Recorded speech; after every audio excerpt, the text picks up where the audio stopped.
Ayan mga ka-hybrid, ayan na yung sobrang dilaw na nung aming tanim SL19. Ayan. Ayan. So ayan, tingnan natin. Ayan. Ayan, sa magandang araw mga ka-hybrid ay finally after 3 months and 3 days. Yan mga ka-hybrid, ito ay 3 months 93 days no mga ka-hybrid, ay talagang napakaganda ng aming talim na to. Yan. So 95 days ito ay harvest na namin mga ka-hybrid. Yan.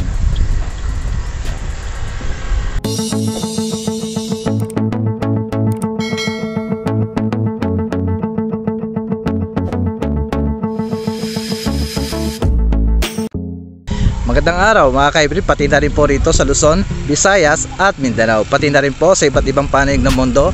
Lakbay Farm Vlog, nagbabalik muli sa aking YouTube channel. At kung bago ka lang sa aking YouTube channel, huwag mo kalimutan mag-subscribe, pa-hit na rin po ang notification bell para lagi po kayong updated sa mga bagong uploads at mga videos natin. So for today's vlog mga ka-hybrid ay nandito na naman po ako sa aming area.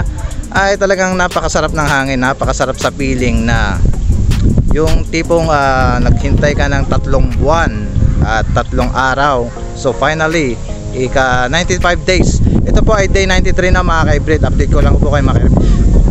Ito na po, kahapon nagpatubig kami ay day 92. So isasakto na namin itong day 95 na mga ka-hybrid, ay dahil nga ay pinapatuyot lang namin yung lupa at pinapatigas para pagka nag-reaper ay matigas po yung pagmadali po.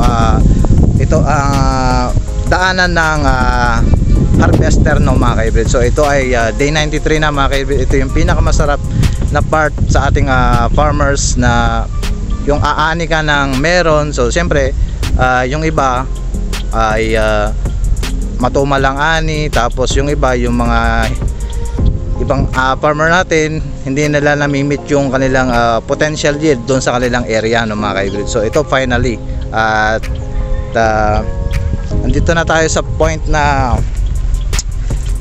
95 days ay kami ay mag-harvest na nito mga ka-hybrid. So i-update ko lang po kayo mga ka-hybrid, ay ang presyo po ngayon ito ay kinanbas namin, ay ito ay 21 pesos per kilo no mga ka-hybrid. So malalaman namin bukas o makalawa yung 95 days, ay kasi makikita mo naman dito sa tanim na talaga yan, dilaw na ay talagang parang dry na mga ka-hybrid, pero may mga ilan sariwa. So mangyayari dyan, rumble yan mga ka-hybrid.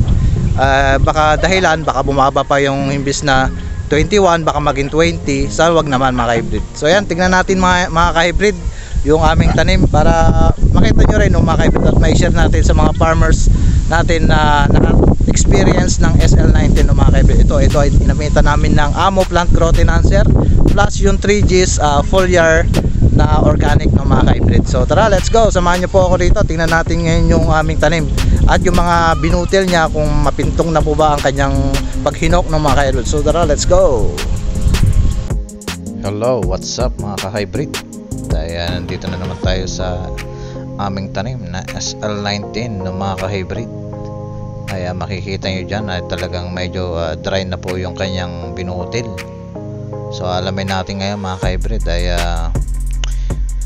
sa tingin nyo mga ka-hybrid ay magkano ang presyohan nyo dyan yung mga ganitong itsura sa aming SL19 no mga ka-hybrid. So sa tingin ko medyo mas mahal to ngayon, kaya pinapatry namin yung itong butil namin tanim ng mga ka-hybrid, para kung tutusin ay talagang pwede na itong harvestin itong araw na ito. Pero dahil nga yung harvester ay 2 days pa bago sila ay pumunta rito no mga ka-hybrid.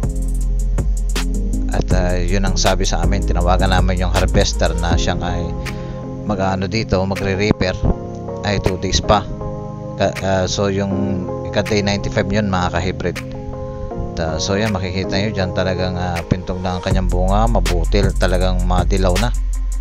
Talagang minsan may mga dumadapon na talaga na ibon dyan, kung ano mga lumilipad dyan na mga ibon.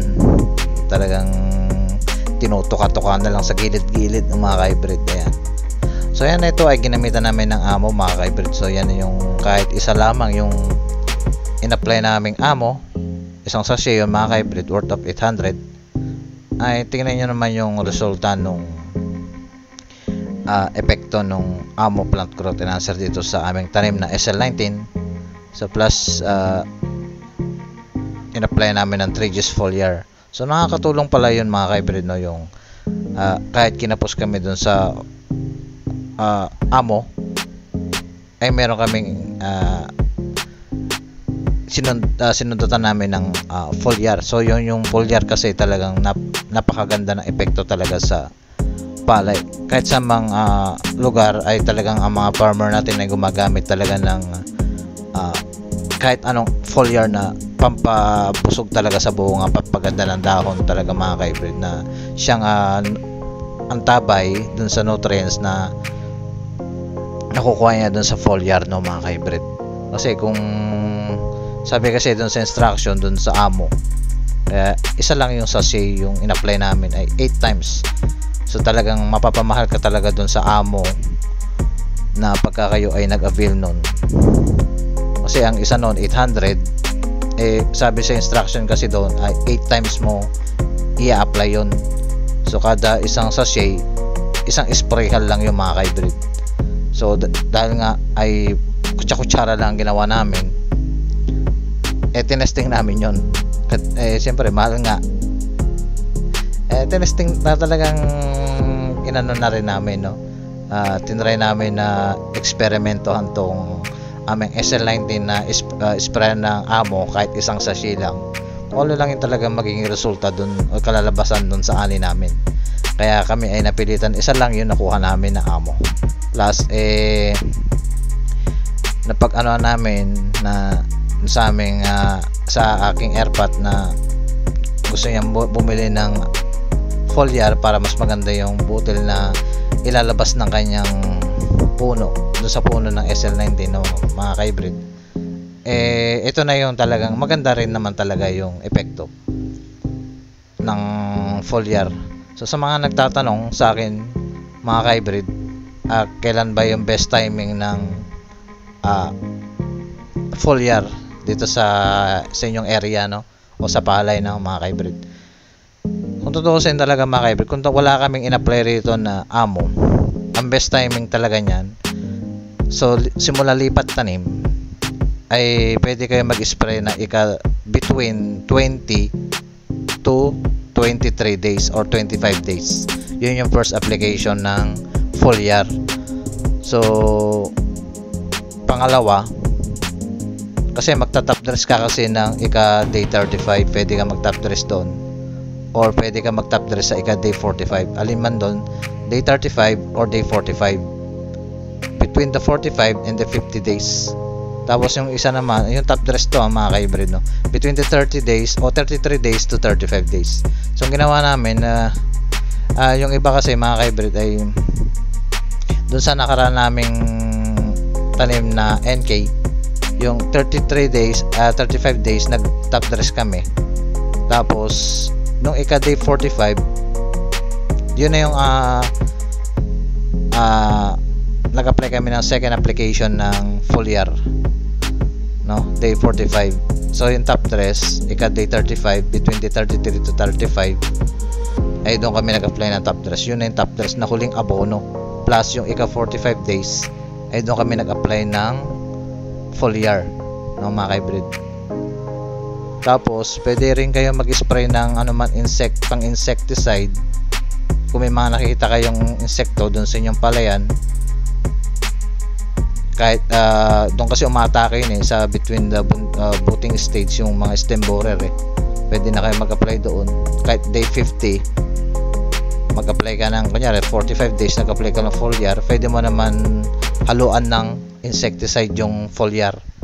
Yun lang yung pwede mong gawin sa pagmimix ng chemical method, no, foliar at insecticide. So kahit, di ba, mag-spray ka ng 50, kahit dun sa 45 days isabay mo na dun sa foliar. Tapos yung kahit dun sa pag after flowering stage kahit mga day 70, pwede ka pa rin mag ika-third application ng foliar. Tapos pisilin mo yung butil niya, testingin mo kung may mga gatas-gatas. Ayun, pag may mga ganon, pwede ka na mag-spray nun ng foliar uli, kahit third application. Tapos yung fourth application, kahit mga day between 70 days, 65 to 70 days. Tapos dun sa ika-fourth day, kahit mga day 80 to 85 days. Yun na yung last na application ng foliar. Pwede ka rin mag-apply ng mga ka-hybrid sa mga nagtatanong. So yun po yung best timing ng application ng foliar para po yung iba kasi nagtatanong bakit kailangan pang apply, bakit yung iba walang ina-apply na abono o fertilizer. Kasi nga kung foliar lang pwede naman yun, basta may foliar na